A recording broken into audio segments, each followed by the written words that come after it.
উদউ ইলা সাবিলি রাব্বিকা বিল হিকমা ওয়াল মাউইযাতিল হাসানা, তোমরা আল্লাহর রাস্তার দিকে মানুষকে ডাকো, আল্লাহর দিকে মানুষকে আহ্বান করো, মানুষকে আল্লাহর দিকে ডাকো হিকমত সহকারে এবং উত্তম ওয়াজ সহকারে, মাউইযাতিল হাসানা, উত্তম ওয়াজ সহকারে।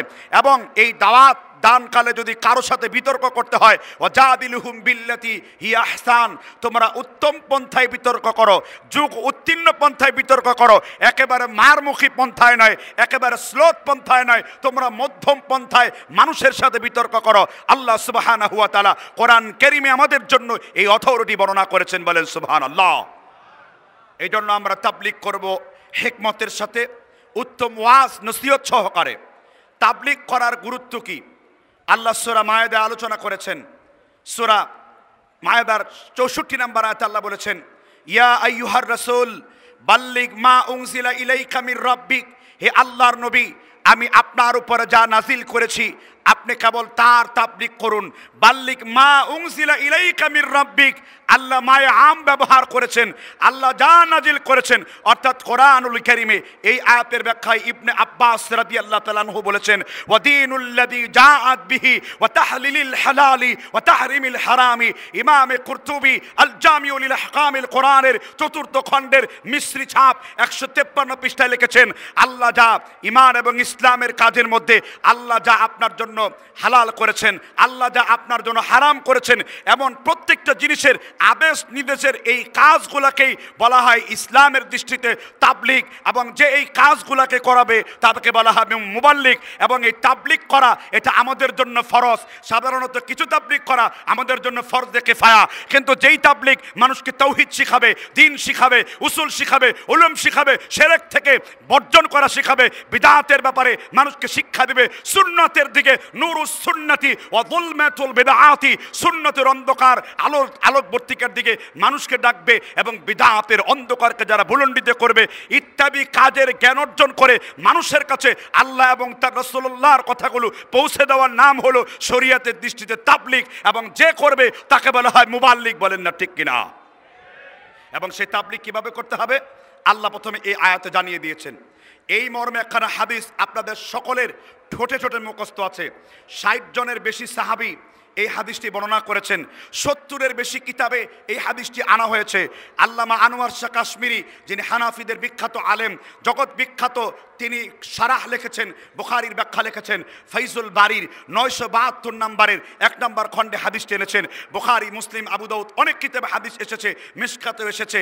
আল্লাহর রাসূল বলেছেন, আব্দুল্লাহ ইবনে আমর ইবনুল আস রাদিয়াল্লাহু আন তিনি বর্ণনা করেছেন, আল্লাহর রাসূল বলেছেন, বাল্লিগু আন্নী ওয়ালাউ আয়া, তোমরা একটা আয়াত শিখো, মানুষের কাছে একটা আয়াতকে পৌঁছে দাও। আয়াত বলা হয় কোরআন কারীমের আয়াতকে, আয়াত বলা হয় কোরআন কারীমের লাইনকে, এমনকি নবী সাল্লাল্লাহু আলাইহি ওয়াসাল্লামের হাদিসকে কোরআনের পরিভাষায় হিকমা বলা হয়। হিকমা শব্দের সমগ্র মুফাসসিরগণ ইত্তেফাক পোষণ করেছেন, হিকমা বলা হয় হাদিস। এই জন্য আয়াত এবং হিকমা, তার মানে আল্লাহর নবী বললেন বাল্লিগু আন্নী ওয়ালাউ আয়া, তোমরা একটা আয়াত শিখো, মানুষের কাছে আয়াত পৌঁছে দাও, মানুষের নিকট কোরআন কারীমের আয়াত পৌঁছে দাও। আয়াত পৌঁছে দিয়ে তাবলীগ করলে কি লাভ হবে আল্লাহ সূরা আনফালে আলোচনা করেছেন। সূরা আনফালের 8-9 নম্বর আয়াতে, ইন্নামাল মুমিনুনাল্লাযীনা ইযা যুকিরাল্লাহু ওয়াজিলাত কুলুবুহুম ওয়া ইযা তুলিয়াত আলাইহিম আয়াতুহু, আল্লাহ বলেছেন যখন ঈমানদারের সামনে আমি আল্লাহর নাম উচ্চারিত হয় ঈমানদারের অন্তরে আল্লাহর ভয়ে কেঁপে ওঠে। ওয়া ইযা তুলিয়াত আলাইহিম আয়াতুহু, আর যখন তারা ঈমানের সাথে আল্লাহর ভয়ে আল্লাহর আয়াতগুলোকে তেলাওয়াত করতে শুরু করে দেয়, আমি আল্লাহ তাদের ঈমানকে বাড়িয়ে দেই, তাদের ঈমানকে জাত করে দেই। আর যখন তাদের ঈমান বেড়ে যায়, ওয়া আলা রাব্বিহিম ইয়াতাওয়াক্কালুন, তারা একমাত্র আল্লাহর উপর ভরসা করে। তার মানে হলো আল্লাহর আয়াত যদি মানুষের কাছে পৌঁছে দেওয়া হয় আপনার ঈমান বেড়ে যাবে। তার মানে হলো আল্লাহর কোরআনের আয়াত বলতে কোরআন কারীমের তাফসীর, আল্লাহর কোরআন কারীমের আয়াত বলতে নবী সাল্লাল্লাহু আলাইহি ওয়াসাল্লামের হাদিস, সাহাবীদের জীবন চরিত্র এবং এই সলফে সালেহিন সালাফি মানহাজের ভিত্তিতে, সলফে সালেহিনের মতাদর্শের ভিত্তিতে কোরআন সুন্নাহর ব্যাখ্যাগুলোকে, তাবিলগুলোকে, তাদের নুসুসগুলোকে জনতার সামনে যে তুলে ধরেছেন, অত্র হাদিস এটারই শিক্ষা দিচ্ছে। এই জন্য মানুষের কাছে কি পৌঁছাতে হবে? আয়াত পৌঁছাতে হবে। মানুষের কাছে কি পৌঁছাতে হবে? নবী মুহাম্মদ রাসূলুল্লাহ সাল্লাল্লাহু আলাইহি ওয়াসাল্লামের হাদিস পৌঁছাতে হবে। কিন্তু প্রচলিত তাবলীগ এবং আমাদের তাবলীগের একটি পার্থক্য, আমাদের এই আহলে হাদিসের যে তাবলীগ রয়েছে আমাদের যে বর্তমানের তাবলিগ রয়েছে তার সাথে একটি বিশাল বড় মত পার্থক্য রয়েছে। তারা আল্লাহর আয়াতের পরিবর্তে বুজুর্গদের কিচ্ছা বলে, তারা আল্লাহর আয়াতের পরিবর্তে পীরদের ধারায় পীরত্ববাদের প্রচার করে, তারা আল্লাহর আয়াতের তাবলিগের পরিবর্তে তারা মানব রচিত কথা প্রচার করে, সুফিবাদী হুলুল ওয়াহাদাতুল ওজুদ তাসাউরে শায়েখ পীরের কাবলায় ধ্যান মাজার চিন্তা করে, কবর চিন্তা করে। আর আল্লাহর নবীর যে তাবলিগ সেই তাবলিগের ঘ্রাণ, সেই তাবলিগের কসাস আমাদের এই তাবলিগের মধ্যে পাওয়া যায়। আমরা মানুষকে ঈমান শিখাই, তাআল্লামনাল ঈমান সুম্মা তাআল্লামনাল কোরআন। যেমনি ভাবে সাহাবাগণ ইমাম ইবনে হিব্বান মাজরুহিন মিনাল মুহাদ্দিসিনের 29 পৃষ্ঠা আলোচনা করেছেন, তোমরা আগে ঈমান শিক্ষা করো তারপর শিক্ষা করো কোরআন। আমার পূর্বে শেখ আব্দুল নূর মাদানী আকরামাহুল্লাহ হাফিজাহুল্লাহ, তিনি সম্মানিত মুদির, আমাদের আহলে হাদিস একটি অন্যতম একটি বিখ্যাত মাশহুর কওমি মাদ্রাসার প্রিন্সিপাল রইস, তিনি ঈমানের আলোচনা করেছেন। এই জন্য ওই তাবলিগ আল্লাহর আয়াত পৌঁছাতে শিখায় নাই, ওই তাবলিগ বুজুর্গদের কিচ্ছা মানুষের কাছে পৌঁছাতে শিখিয়েছে। এই জন্য আমাদের এই তাবলিগ তৈরি হয়েছিল। আমাদের এই তাবলিগ হবে মদিনাওয়ালার তাবলিগ, আমাদের এই তাবলিগ হবে মক্কার তাবলিগ। যেমন আল্লাহ রসুল সাল্লাল্লাহু আলাইহি সাল্লাম মুসলিম শরীফের 594 নম্বর হাদিসে বলেছেন, ইন্নাল ইসলাম বাদা গরীবান ওয়া সায়াউদু কামা বাদা গরীবান। ইসলাম এসেছিল অল্প সংখ্যক কিছু সাহাবীদের দ্বারা, আর ইসলাম টিকেও থাকবে অল্প সংখ্যক কিছু গরিব লোকদের দ্বারা, মানে দ্বীনি লোকদের দ্বারা, তাওহীদকে আঁকড়েও লোকদের দ্বারা। হাত্তা ইয়ারুজ ইলা জুহরিহা, সাপ যেমন তার গর্তের মধ্যে ঢুকে পড়ে, ইসলাম আহত হতে হতে 2 মসজিদে ঢুকে পড়বে। এই জন্য আমার তাবলিগের আসল মক্কার সাথে লাগানো, আমার তাবলিগের এই শিখর মদিনার সাথে লাগানো। এই জন্য আমাদের তাবলিগ হলো বিশুদ্ধ তাবলিগ, আর তাদের তাবলিগ যারা মানুষের মন গড়া তাবলিগ তৈরি করেছে, স্বপ্ন যুগে পাওয়া ধর্ম তৈরি করেছে, স্বপ্নের মাধ্যমে কাল্পনিক হিন্দুস্তানের জমিনে বসে যে নাপাক তাবলিগ তারা তৈরি করেছে, সেই তাবলিগের বিরুদ্ধে আমাদের এই তাবলিগকে ছড়িয়ে দিতে হবে। সেই তাবলিগের বিরুদ্ধে আমাদের এই তাবলিগকে জনতার সামনে তুলে ধরতে হবে যে আমাদের তাবলিগ হলো রাসূলুল্লাহ সাল্লাল্লাহু আলাইহি ওয়াসাল্লামের হাদিসের কার্বন কপি। আমাদের তাবলিগ হলো আল্লাহর নবী যেমনি ভাবে কুলবুল কোরআন হাইয়াওয়াল কোরআন, কোরআনের মারকাজ আমাদের তাবলিগের সাথে জড়িত থাকলে পরে সেই ব্যক্তি কোরআনের বিম্বিত আয়নায় নিজেকে দেখতে পাবে, তার জীবন চরিত্র হবে। এখানে আসলে পরে সত্যিকারে একজন মুত্কিন মুত্তাকি, ইন্না আকরামাকুম ইনদাল্লাহি আতকাকুম, যার মধ্যে আল্লাহর তাকওয়া তৈরি হবে। এই জন্য সেই তাবলিগের প্রচার আল্লাহর নবী করতে বলে নাই। আয়াতের ভিত্তিতে যে ব্যক্তি আল্লাহর রাসূলের হাদিসের দাওয়াত মানুষের কাছে পৌঁছে, এই মর্মে মুয়াত্তা মালিকের 220 পৃষ্ঠায় 1 নম্বর ভলিউমে হাদিস এসেছে, আল্লাহর নবী বলেছেন, মান ক্বালা বিহি সাদাকা আমিলা বিহি উজরা ওয়া মান হাকামা বিহি আদালা। যে ব্যক্তি কোরআন থেকে মানুষের সামনে কথা বলল, আল্লাহর নবী বলেছেন সেই সত্য কথা বলল। যে ব্যক্তি কোরআনের আয়াত দিয়ে আমল করলো, আল্লাহর নবী বলেছেন সে সত্যিকারের আমল করলো। যে কোরআনের আইন দিয়ে বিচার ফয়সালা করলো, খেলাফতে মানহাজে নবুয়তের মাধ্যমে যে খেলাফত ব্যবস্থা তৈরি করলো, ইসলামী সমাজ নির্মাণ করলো, সেই একমাত্র জমিনের মধ্যে ন্যায় বিচার প্রতিষ্ঠা করলো। আলহামদুলিল্লাহ, ওই তাবলিগের ইলিয়াসি তাবলিগের মধ্যে এর ছিটে ফাটাও পাবেন না। আর আমাদের তাবলিগে মিয়া ফিল মিয়া 100 সেটা জীবিত থাকবে। আর এই জন্যই আমরা সব কষ্ট পরিত্যাগ করে এখানে জামায়াত হয়েছি, যেন বিদআতের বিরুদ্ধে আমাদের এই তাবলিগটা একটা মুদাল্লাল দালিলিক হয়, আমরা যেন বলতে পারি আমরাই আল্লাহর রাসূলের প্রকৃত তাবলিগ করেছি। জুড়ে বলেন ঠিক কিনা? কিন্তু আমাদের সেই স্পিরিচুয়াল পাওয়ারটা আমাদের থাকতে হবে, ঠিক না? ঠিক। তাহলে হাদিসের মধ্যে বলা হয়েছে, বাল্লিগু আন্নি ওয়ালাউ আয়া, তোমরা একটা আয়াত শিখে মানুষের কাছে কি পৌঁছে দাও? আয়াত পৌঁছে দাও। আল্লাহ রাসূল দ্বিতীয় অংশ বলেছেন, হাদিসু আন বানি ইসরাঈল ওয়ালা হারাজ, তোমরা বনি ইসরাঈলের কাহিনী বলো, কিন্তু সেই কাহিনীটার প্রমাণ কোরআনে থাকতে হবে, বিশ্বনবীর বিশুদ্ধ হাদিসে থাকতে হবে। আল্লাহর নবী তারপর বলেছেন, মান কাযাবা আলাইয়া মুতাআম্মিদান ফালিয়াতাবাওয়া মাকআদাহু মিনান নার। যেই কথা আমি আল্লাহর নবী বলিনি, আমি আল্লাহর নবীর দিকে যারা ধাপিত করে তাদের থাকার জায়গা হলো জাহান্নাম। অথচ আমাদের স্লোগান হলো, আমরা মানুষের কাছে যে তাবলিগ করি, আমাদের এই তাবলিগের নাম হলো আহলে হাদিসের তাবলিগ, ঠিক না? ঠিক। আমাদের তাবলিগের নাম কিসের তাবলিগ? আমাদের তৈরি হয়েছে গায়রে মুকাল্লিদ। আমরা আমাদেরকে এই জন্য বলা হয় আমরা মুকাল্লিদের কোনো ধার ধারি না। আমাদের স্লোগানটাই হলো আত-তাকলিদ ক্বাবুলুল কওলি গায়রা বিলা দালিল। মোল্লা আলী কারির স্লোগানটাই আমরা দেই।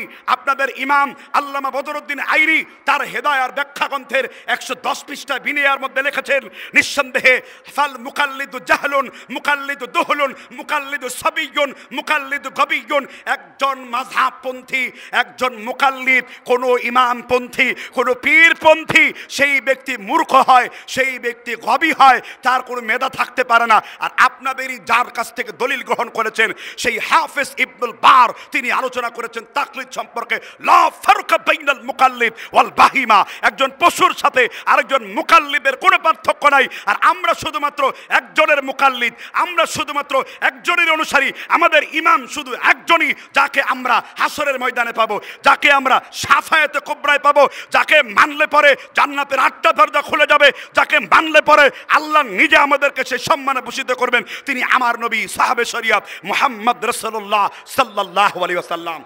এই ব্যাপারে ইবনে কাসির লিখেছেন, তাফসীর ইবনে কাসির 4th খণ্ডে সূরা বনী ইসরাঈলের 71 নম্বর আয়াতের ব্যাখ্যায়, ইয়াওমা নাদউ কুল্লা উনাসিম বিইমামিহিম, কিয়ামতের দিন প্রত্যেককেই তার ইমাম সহকারে ডাকা হবে। হাদা আকবার লিশারফিন, আহলে হাদিসের জন্য বড় মর্যাদার বিষয় হলো এটাই, আহলে হাদিস তাবলীগের জন্য বড় মর্যাদার বিষয় হলো এটাই। তাদের ইমাম, ইমাম বুখারী নাম, ইমাম মুসলিম নাম, ইমাম আবু দাউদ না, ইমাম আযাই না, ইমাম হানিফা না, ইমাম মালিক না, ইমাম শাফি না, আহলে হাদিসের ইমাম হলো ইমামুল মুরসালিন খাতামান নবিয়্যিন মুহাম্মদ রাসূলুল্লাহ সাল্লাল্লাহু আলাইহি ওয়াসাল্লাম। এজন্য আমরা এই তাবলীগ জামাতের ইমাম হিসেবে আমার রাসূলকে আমরা আমাদের দলে পাবো, যদি আমাদের তাবলীগ সেই তরিকায় হয়। আমাদের তাবলীগ সেই তরিকায় হতে হবে যেই তরিকা সাহাবা তাবলীগ প্রচার করেছেন। ইমাম শাফিঈ রাহমাতুল্লাহ আলাইহি আলোচনা করেছেন, ইদা রাআইতা রাজুলাম মিন আসহাবিল হাদিস, আমি যখন কোনো হাদিস ওয়ালাদেরকে দেখি, আমি যখন হাদিসের আমল করনেওয়ালাকে দেখি, ফাকান্নামা রাআইতান নবী সাল্লাল্লাহু আলাইহি ওয়াসাল্লাম হাইয়া, মনে হয় যেন আমি আল্লাহর রাসূলকে আমার সামনে জীবিত দেখি। আশ-শারফু আসহাবিল হাদিস পৃষ্ঠা নম্বর 7, এটা লিখেছেন উলুমুল হাদিসের বিখ্যাত পণ্ডিত, জগৎ বিখ্যাত আলেম, তিনি এই কথা লিখেছেন খতিব বাগদাদি রাহিমাহুল্লাহ। আমি কিছু লোকদেরকে দেখতে পাচ্ছি তারা নড়াচড়া করছে, আমি কিছু লোকদের দেখতে পাচ্ছি আল্লাহর রাসূলের হাদিস অনুবাদ করে আপনাদেরকে শোনানোর পরেও কিছু লোক উঠে যাচ্ছে, কিছু লোক এদিকে সেদিকে নড়াচড়া করছে।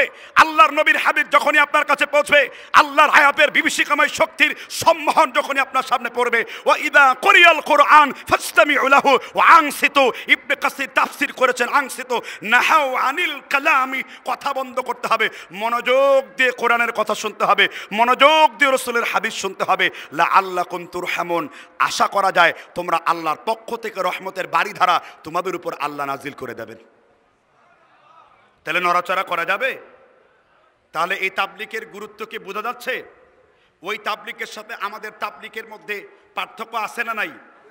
তারা মসজিদের নামাজের পরে ঘোষণা দেয় বাকি নামাজের পর কিতাবি তালিম হবে, আপনারা সবাই বসেন, বহুত ফায়দা হবে।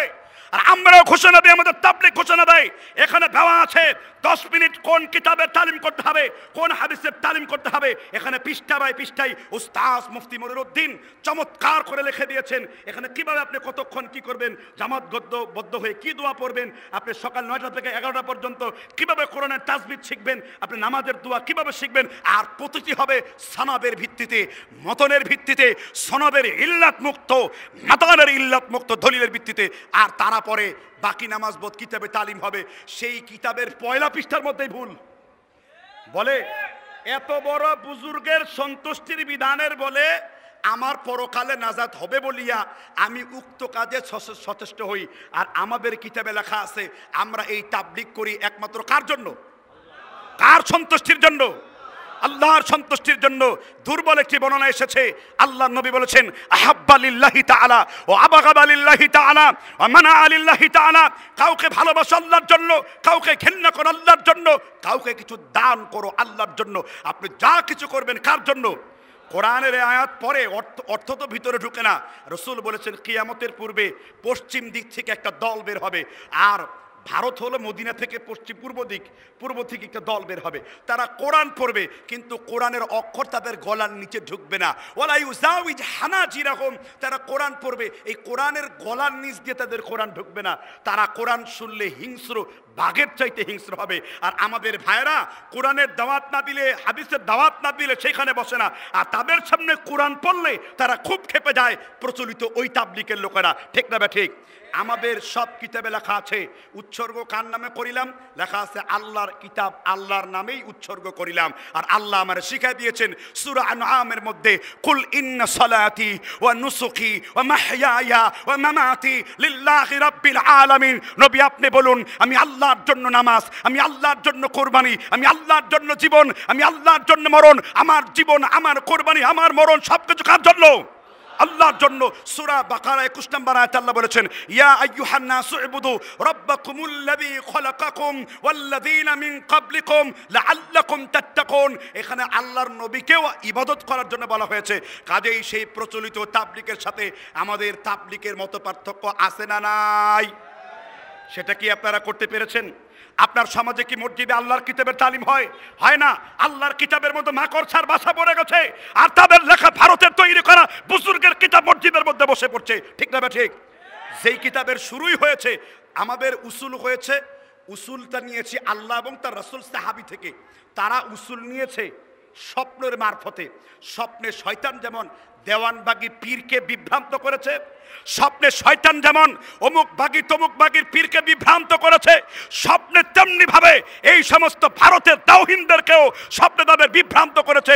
স্বপ্ন যদি কারোর জন্য দলিল হয়, তিনি আমার নবী মুহাম্মদ রাসূলুল্লাহ সাল্লাল্লাহু আলাইহি সাল্লাম। আর দলিল দেখো, আল্লামা কাফাতুল্লাহ সানাবালি তার মাকালাতের মধ্যে আলোচনা করেছে। দলিল দেখো, নাসাই শরীফের হাদিস 2414 নম্বর, আলবানী সহিহ বলেছেন, শুআইব আরনাউ সহিহ বলেছেন, ইবনে শাকির সহিহ বলেছেন, ইমাম জারাকাশি এটাকে সহিহ বলেছেন, ইমাম কামিল এটাকে সহিহ বলেছেন।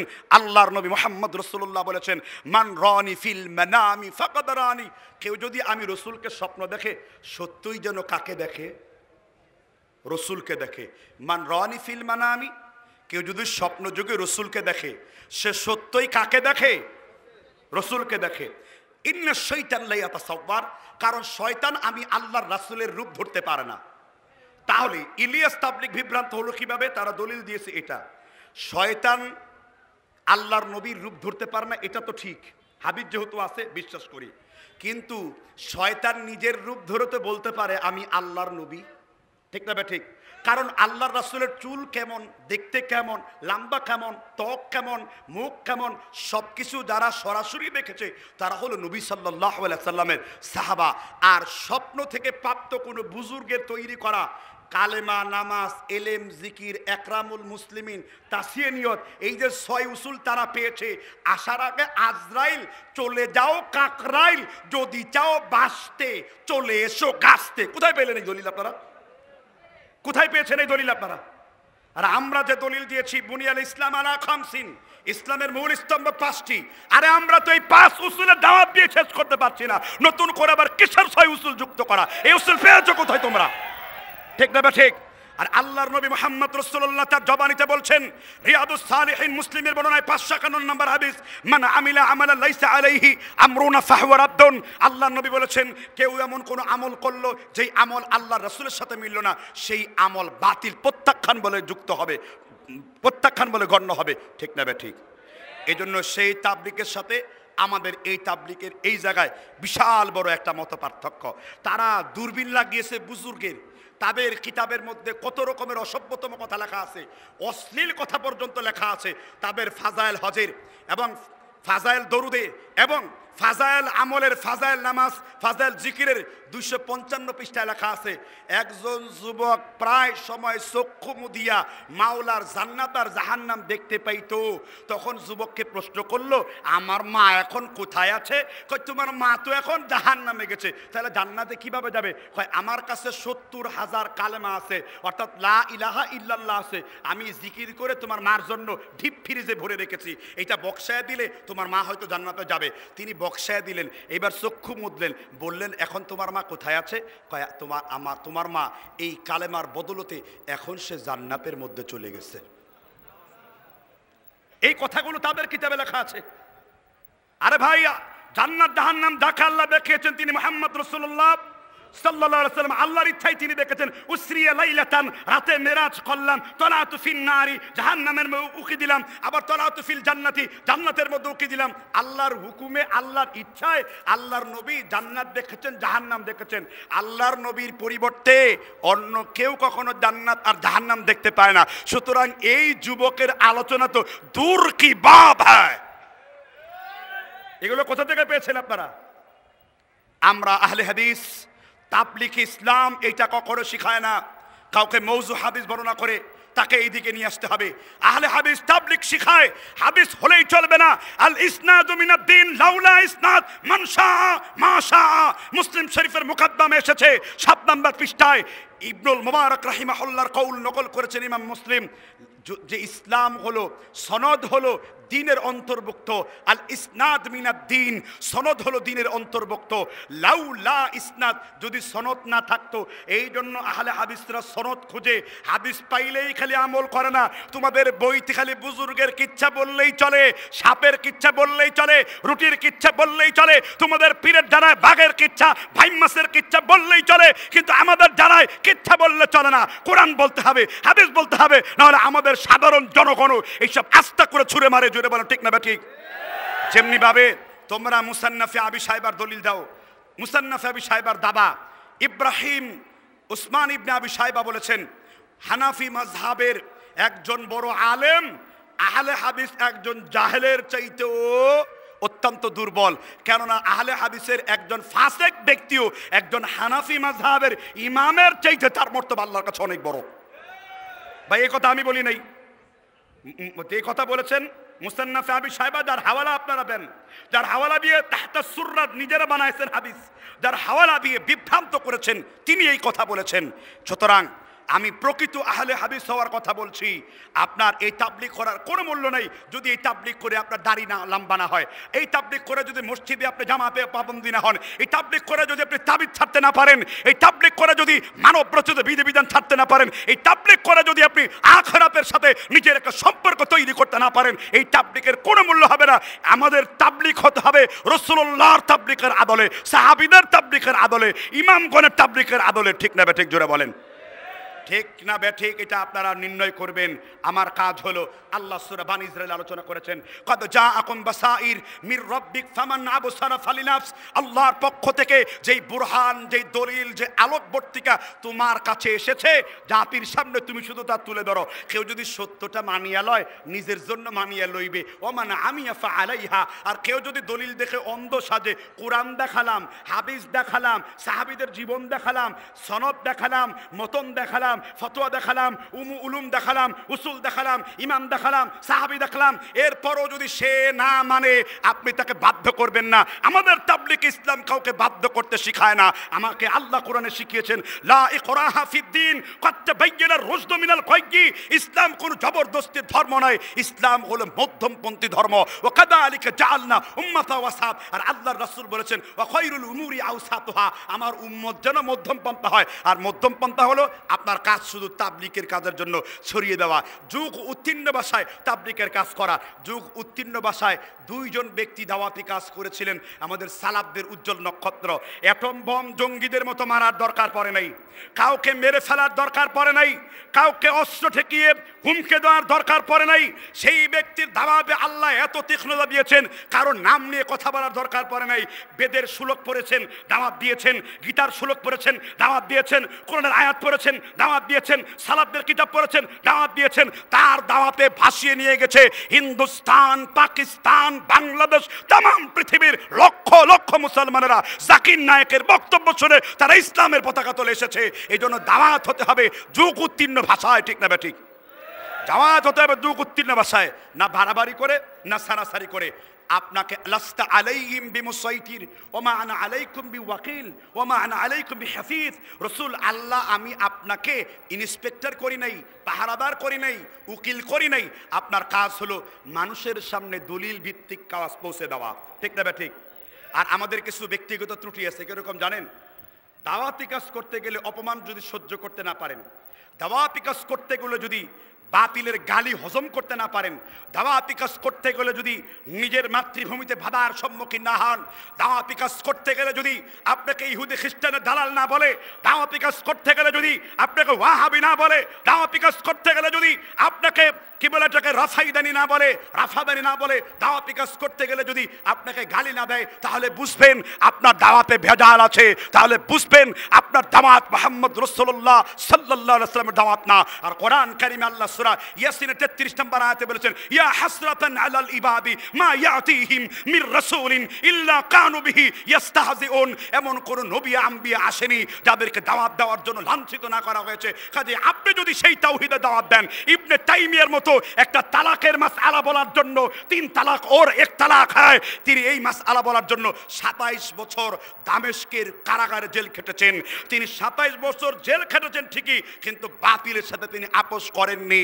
তিনি ফতোয়া দিয়েছেন 3 তালাক 1 তালাক হয়। মুসলিম শরীফের ইবনে আব্বাসের দলিল পেশ করেছেন। সেই যুগের সমস্ত আলেম ইবনে তাইমিয়ার সামনে কেউ কথা বলতে পারেনি, কিতাব পাঠ করতে পারেনি। সেই তাইমিয়ার মতো একজন যোগ্য উত্তরসূরি সালাফ হতে হবে। আর সালাফ হতে গেলে বাতিলের এই গর্জন হুঙ্কারকে ভয় করা যাবে না, শুধু সামনের দিকে এগিয়ে চলবেন। কারণ সালাফদের আদর্শ একমাত্র আল্লাহর সন্তুষ্টি। সালাফদের তরিকা হলো ওয়ান্না হাদা সিরাতি মুস্তাকিমান ফাত্তাবিউ ওয়ালা তাত্তাবিউস সাবলা। সালাফদের তরিকাই হলো মুহাম্মদ রাসূলুল্লাহর তরিকা। সালাফ তা ছাড়া অন্য কোনো তরিকা মানে না। আহলে হাদিস আল্লাহর নবী ছাড়া অন্য কাউকে মানে না। এটাই আহলে হাদিসের সবথেকে বড় নীতি, এটাই সালাফিদের সবথেকে বড় নীতি, এটাই আহলে হাদিস তাবলীগের সবথেকে বড় নীতি। যেই নীতির উপরে চলেন মুফতি মনিরউদ্দিন, যে নীতির উপর আমরা চলি, যে নীতির উপর চলেছেন আলবানী, যে নীতির উপর চলেছেন ইমাম হিব্বান, যে নীতির উপর চলেছেন সানাউল অমৃতসরি, যে নীতির উপর চলেছেন আল্লামা নাজির আহমেদ দেওলভী, যে নীতির উপর চলেছেন নওয়াবে সিদ্দিক হাসান খান ভূপালী। আমরা এইরকম আহলে হাদিস হতে চাই, এইরকম তাবলীগ ইসলামের আমরা আহলে হাদিস চাই, এইরকম সালাফি আলেম চাই, যাদের বিপ্লবে শিরক বিদআত দূরীভূত হবে। জোরে বলেন ঠিক না ঠিক? কিন্তু আমরা সেই বিপ্লব কোথা থেকে করতে পারছি? সেটা পারছি না। এটা আমাদের নিজস্ব ইমানি দুর্বলতা আছে। এখানে আসছেন 3 দিনের জন্য, ঘুম কমিয়ে দেন। এখানে আসছেন 3 দিনের জন্য, খাওয়া কমিয়ে দেন। ওলামাদের জবান থেকে যে মূল্যবান কথাগুলো আপনাদেরকে বলা হয়, সেইগুলো নেওয়ার চেষ্টা করেন। কথাকে বুঝতে পেরেছেন কিনা? দাওয়াতি কাজ করতে যে আমাদের একটি ভুল পন্থা আছে, আমরা প্রতিপক্ষকে আক্রমণ করে কথা বলি। কখনোই এই নীতি আহলে হাদিস আপনাদেরকে শেখায় না। এটা বহিঃপন্থী। হ্যাঁ, আমরা আকীদার সংশোধনের জন্য তাদের শিরক বিদআতের ব্যাপারে কঠোর কথা বলি, কিন্তু তাকে দাওয়াত দেওয়ার ক্ষেত্রে এই কঠোরতা অবলম্বন করা যাবে না। তাকে দাওয়াত দেওয়ার ক্ষেত্রে সব থেকে কোমলতা অবলম্বন করতে হবে। আল্লাহ তার নবীকে কঠোর বানিয়েছিলেন না কোমল বানিয়েছিলেন? কোরআন খোলেন, সূরা আল ইমরান 159 নম্বর আয়াত, ফাবিমা রাহমাতিম মিনাল্লাহি লিনতা লাহুম ওয়ালাউ কুনতা ফাদ্দান গলিযাল কলবি লান ফাদ্দু মিন হাওলিক। রাসূল, আমি আল্লাহ যদি আপনার কলিজাকে ঠান্ডা না করতাম, হৃদয়টাকে প্রশমিত না করতাম, যদি আপনার কলিজা ঠান্ডা না হতো, আমি আল্লাহ যদি আপনাকে ঠান্ডা না করতাম, তাহলে আপনি লোকদেরকে আপনার চারপাশে পেতেন না। এই জন্য আমি আমার দিনী ভাইদেরকে বলি, যারা দায়ী কাজ করার জন্য বিভিন্ন রোগ নিয়ে এখানে এসেছেন, বিভিন্ন লোকের নেতৃত্বে তারা এখানে বসেছেন, খবরদার আপনাদের এই আখলাককে পল্টান। আল্লাহর নবী কখনো মানুষকে খোঁচা মেরে মানুষকে বচ্চ বলবেন ঠিক না ঠিক? দলিল হলো আমাদের মূল অস্ত্র। দলিল হলো আমাদের কি মূল অস্ত্র। তাহলে আমরা এতক্ষণ পর্যন্ত আদ্য পর্যন্ত আমরা দাওয়াতি কাজের কিছু কথা শিখলাম, গুরুত্ব শিখলাম, ওই তাবলিগ এবং আমাদের তাবলিগের পার্থক্য শিখলাম। এবার একটি গুরুত্বপূর্ণ জিনিস শিখব। তাহলে অন্য সব দাওয়াতি কাজ থেকে সালাফিয়াতের দাওয়াত আমরা কেন দেব মানুষকে? কেন আমরা আহলে হাদিসের দাওয়াতটা মানুষকে দেব? ভাই সব, মুক্তির একটিমাত্র পথ, সেটা কোনটা বলেন? মুক্তির একমাত্র পথ কোনটা? কোরআন ও সুন্নাহ। আর কোরআন ও সুন্নাহ যুগে যুগে কারা ধারণ করেছে? জোরে বলেন। সলফে সালেহিন। সলফে সালেহিনের কোনো কোনো জায়গায় তাদের নাম সালাফি, পাক ভারতে তাদের নাম আহলে হাদিস, আফ্রিকা মহাদেশে তাদের নাম আনসারুস সুন্নাহ, সৌদি আরবে তাদের নাম হলো সলফ আহলে সুন্নাহ বা সালাফি তাদেরকে বলা হয়। কথা বুঝতে পেরেছেন কিনা? সালাফি, আহলে হাদিস, আনসারুস সুন্নাহ এক একটি শব্দের পরিপূরক সমর্থক শব্দ। কথা মনে হয় বুঝতে পারেন নাই। আমরা অন্যান্য দাওয়াতের তুলনায় সালাফিয়াত দাওয়াত এই জন্য দিব, পৃথিবীতে যত ফেরকা আছে সব ফেরকা থেকে আহলে হাদিসের মানহাজ সলফে সালিহিনদের মানহাজ হলো সব থেকে ক্লিয়ার নির্ভেজাল একটি ফেরকা দল। আর এই দাবিটা আমি করিনি, ইমাম বুখারী রহমতুল্লাহ আলাই তার উস্তাদ আলী ইবনুল মাদিনীকে জিজ্ঞাসা করেছেন, ফেরকাতুন নাজিয়া মাহিয়া, হে উস্তাদ আমাকে বলুন মুক্তিপ্রাপ্ত দল কারা? ইমাম বুখারীর উস্তাদ আলী ইবনুল মাদিনী এক নিঃশ্বাসে এক বাক্যে এক শব্দে বলেছেন, ওয়াল্লাযীনা ইয়াতাআহাদুনা মাযাহিবার রাসূল, এরা হলো তারা, তাদের আসহাবুল হাদিস বলা হবে, ও আইয়ু আহলুল হাদিস বলা হবে, কেননা তারা আল্লাহর নবীর মত ছাড়া অন্য কোনো মতকে তারা কখনোই গ্রহণ করে না। এই জন্য যত দল তিনি বলেছেন, ও তালাত্তাল হক, আমি হক অনুসন্ধান করেছি জাহামদের মধ্যে, মুরজিয়াদের মধ্যে, আশারিয়াদের মধ্যে, মাতুরিদের মধ্যে, আমি একমাত্র হক খুঁজে পেয়েছি আহলে হাদিসের মধ্যে। এই জন্য তিনি ফেরকাতুন নাজিয়া বলতে আহলে হাদিসকে বুঝিয়েছেন। ভাই আহলে হাদিসের নাম দিয়ে অনেকে বিভিন্ন রকমের বিভক্ত হতে পারে, 14 জন 15 জন 13 জন হতে পারে। ভাই দল যার যার হোক, সালাফি মানহাজটা সবার, ঠিক না বা ঠিক? মনে রাখবেন সালাফি কোনো দলের নাম নয়, সালাফি কোনো ব্যক্তির কোনো দলের তৈরি করা নাম নয়। সালাফি হলো একটি আদর্শের নাম, যেই আদর্শ থাকলে পারে, যেই মানহাজের উপর টিকে থাকলে পারে আল্লাহর রাসূল এবং সাহাবীদের হক যথার্থ আদায় করা হয়। একই প্রশ্ন লাজনাত দায়মার প্রশ্নোত্তর নাম্বার 9071-এ প্রশ্ন করা হয়েছে সালে আল ফাউজানের কাছে, মাহিয়া সালাফিয়া, সালাফিয়া কি? তিনি প্রথমেই কোরআন থেকে আয়াত দলিল দিয়েছেন, সূরা তাওবার 101 নম্বর আয়াত, সাবিকুনাল আউয়ালুন মিনাল মুহাজিরিন ওয়াল আনসার, পূর্ববর্তীরাই হলো অগ্রবর্তী। আর তারা কারা? যারা আল্লাহর রাসূলের সাহাবীদেরকে নিঃশর্তভাবে অনুসরণ করে চলেছে, তারাই হলো সেই দল। ইমাম আহমদ ইবনে হাম্বলকে একটি হাদিস পেশ করা হলো, আল্লাহর নবী বলেছেন, লা তাজালু তায়েফাতুম মিন উম্মতি, আমার উম্মতের মধ্যে সর্বদা একটা দল থাকবে, তারা হকের উপর প্রতিষ্ঠিত থাকবে, লা ইয়াদুররুহুম মান খাদালাহুম, কেউ তাদের ক্ষতি করতে পারবে না, আর তারা কারো ক্ষতিকে ভয় করবে না। আল্লাহর রাসূলের সাহাবীর এই বর্ণনা ইমরান ইবনে হুসাইনের মুসলিমে এসেছে। ইমাম হাম্বলকে এই হাদিসের আলোকে প্রশ্ন করা হয়েছে, এই দলটি কারা? ইমাম হাম্বল সন্দেহ বলেছেন তারা হলো আহলে হাদিস বা তারা হলো আসহাবুল হাদিস, কারণ লা ইয়ারিফুনা ইল্লাল হাদিস, তারা আল্লাহর রাসূলের হাদিস ছাড়া অন্য কোনো কিছুকে চোখে দেখে না। একই কথা ইমামে আবু হানিফার ছাত্র ইমাম মুহাম্মদকে প্রশ্ন করা হয়েছে, একজন হানাফির সাথে একজন মুহাদ্দিস আহলে হাদিসের মর্যাদা কেমন? তিনি বলেছেন, মা হুয়া আলাল আরদ খায়রুম মিনকুম, আমি যত দল দেখেছি, যত মত দেখেছি এবং আমি যত হানাফি দেখেছি, আমি যখন কোনো আহলে হাদিসকে দেখি আমি দাঁড়িয়ে তাকে সম্মান করি, তার থেকে এলেম নেই, কারণ জমিনে তারাই হলো সর্বশ্রেষ্ঠ ব্যক্তি। সুতরাং সর্বশ্রেষ্ঠ ব্যক্তিদের বিরুদ্ধে তোমরা ফতোয়াবাজি করো, সর্বশ্রেষ্ঠ ব্যক্তিদের বিরুদ্ধে তোমরা বলো আমরা নাকি কোরআন হাদিস মানি না। আরে আমরা তো দেখি তোমরা কোরআন হাদিস মানো না। তোমাদের কিতাবে লেখা আছে বিল বাউলি ইস্তিসফাই বিল বাউলি আইদন, সূরা ফাতিহা পুরসাব বানায়া কপালের মধ্যে লেখা ইমামে আবু হানিফা নিকট জায়েজ আছে। আমরা এইরকম নিকৃষ্ট কথা বলি না। ফতোয়ায়ে শামির 1 নম্বর খণ্ড 110 নম্বর পৃষ্ঠায় তোমাদের মুফতি আল্লামা নুজাইমি সাহেব লিখেছেন আসবাহুন নাজায়ের কিতাবের মধ্যে একটা হাদিস আছে মুসলিম শরীফ বুখারীতে তালিক সূত্রে, আম্মা জান আয়েশা বলেছেন, ইয়া উম্মুহা ওয়া আব্দুহা যাকওয়ানু মিনাল মুসহাব, আম্মা জান আয়েশা কোরআনের বড় সূরা মুখস্থ রাখতে পারতেন না, তিনি একজন গোলাম আল্লাহর রাসূল লিখেছেন যাকওয়ান, তিনি কোরআন বের করতেন মুসহাফ, আর মা আয়েশা দেখে পড়তেন। অথচ তাদের কিতাবে লেখা আছে প্রয়োজনে মেয়েদের লজ্জাস্থান দেখে মজা আস্বাদন করা যাবে, কিন্তু কোরআন দেখে পড়া যাবে না। ভাই এই ফতোয়া আমরা দিয়েছি, ভাই এই ফতোয়া আমরা দিয়েছি, এগুলো আমাদের মধ্যে না। আমরা আপনাদের বইতে যা লেখা আছে কেবল সেই হাদিয়াগুলো আপনাদের সামনে তুলে ধরছি। কথা কি বুঝতে পারছেন কিনা? আপনাদের বইতে যে হাদিয়া লেখা আছে সেই হাদিয়াগুলো জনগণ কেবল অনুবাদ করে শুনিয়ে দিয়েছি। ভাই সব সকলেই জানে নেশাদার বস্তু বিক্রি করা কি হারাম। আর হেদায়া কিতাবের ব্যাখ্যাকার আল্লামা বুরহানুদ্দিন, না ডাক নাম জানে কি মুরগান, ওই ইয়ান মুরগান আর কি, ওই ইংল্যান্ডের অধিনায়ক মুরগান আর কি। তাই বুরহানুদ্দিন সাহেব তার কিতাবের মধ্যে লিখেছেন স্পষ্ট করে যে আমাদের নিকটে কেউ যদি জাবিব দ্বারা শাইর দ্বারা কেউ যদি খমর তৈরি করে, মদ তৈরি করে, তাহলে হালালুন ইনদা আবি হানিফা, তাহলে এগুলো দিয়ে মদ তৈরি করলে আবু হানিফার নিকট তা নাকি হালাল, আর আল্লাহ রাসূলের নিকট কি? এই জন্য আমরা মানুষকে সালাফিয়াতের দিকে দাওয়াত দেই। ভাই ভাই এত বেজাল আমরা মানি না। কোনটা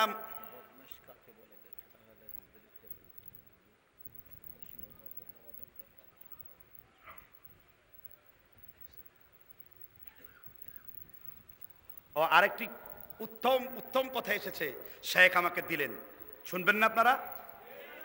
কি শুনতে প্রস্তুত আছেন?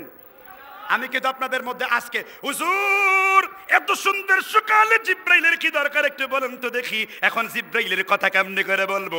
কয়েকটু সময় দেন, জিব্রাইলের কথা একটু ভালো করে বলবো। কয় সময় দেওয়া লাগবে, চক্ষু বন্ধ করার অনুমতি পাইয়া মাওলার আরশ কুরসি লৌহ কালাম ঘুরে ঘুরে এলাম, কোথাও দেখি জিব্রাইল নাই। আমার মনে কয় যেইটা জিগাইছে এইটার নাম জিব্রাইল, একটু জোরে জোরে কইন না নাউযুবিল্লাহ। ভাই আমি কিন্তু ওয়াজ করতে আসি নাই আপনাদের সামনে, ওয়াজ করে দাওয়াত নেওয়ার কোনো প্রয়োজন নাই, ওয়াজের ময়দান বহু আছে। আমি এসেছি তাবলীগের কাজ করার জন্য, মাহফিল করে বক্তা হিসেবে দাওয়াত নেওয়ার জন্য নয়। আল্লাহর কসম, আমার কলম আল্লাহ ভালো করে জানেন, সেইটা তো অনেক আগেই আমরা পেয়ে গেছি।